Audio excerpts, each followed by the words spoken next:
মা শোনো, কালকে কিন্তু আমার অনেক সকালে উঠাই দিবা। কয়টায় উঠাই দিমু? ভোর 4টে উঠাই দিলি হইব। যে ওঠে না সকাল 9টায় সে উঠবো না ভোর 4টায়। আরে আমার কালকে উঠোনি লাগবো। আইসে ডাকবো না সকালে 4টায় উঠন লাগবো। তাইলে এখনো মোবাইলটা টিপতেছিস কেন? মোবাইল টিপলে কি সকালে উঠন যায় না? এখন বাজে রাত 12টা। তারপর তুই কয়টায় ঘুমাবি আর কয়টায় উঠবি? তুমি ডাক দিলি হইব, আমি উঠতে পারবো না।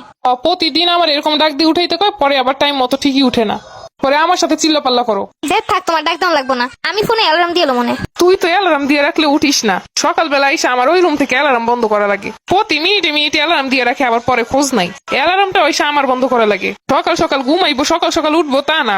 এটা তক্তা কিনছে, সে তক্তা সারাদিন খালি টিপবো। পাইছে একটা মোবাইল, সারাক্ষণ কিছু হইলি মোবাইলটার দোষ।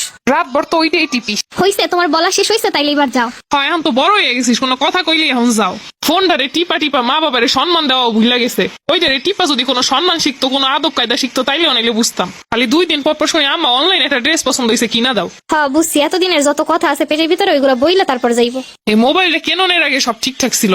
টাইম মতো ঘুম নাই, টাইম মতো খাওয়া নাই, টাইম মতো কোনো কাজ নাই। এটা হইলো তোমাকে চোখের সমস্যা। একটু কোনো কাজে দেরি হইলেই মোবাইলের দোষ। মোবাইল কিনছি এর জন্য কোনো কিছু টাইম মতো করি না।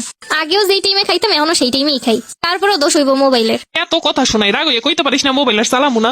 আমি তো জানি, এইটাই তোমাকে মনের বাসনা। কত কাইন্দা কাইডা কত কাহিনী করে মোবাইলে কিনছিলাম, মনে আছে? ওইটাই তো বড় বলছিল আমাগো। তোর কান্নাকাটি দেখে ভাবছিলাম পোলা পাইন চাইতেছে দেই। কেনার পর থেকে বুঝতেছি কেমনে ধ্বংস হইতাছিস প্রতিটা সেকেন্ডে সেকেন্ডে। আমি কি একা মোবাইল চালাই? সারা দুনিয়ার সবাই হাতে হাতে ফোন। যত সব নিকেম্মা মানুষ আছে তারা ফোনের অপব্যবহার করে তোর মতো। ফোন কেনার আগে কইতি মোবাইলে বিভিন্ন শীট দিব, বিভিন্ন ক্লাস হইব। এখন কি আর দুর্যোগপূর্ণ সময় ওরকমের ব্যবস্থা ছিল?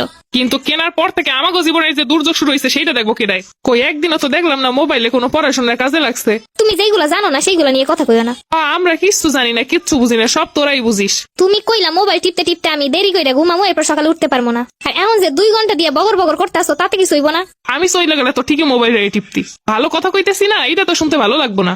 এখন যাও, আমি এখন ঘুমামো। কাম করি, প্রতি সেকেন্ডে সেকেন্ডে অ্যালার্ম দিয়ে রাখি, একটা না একটা উঠবো ইয়ানে।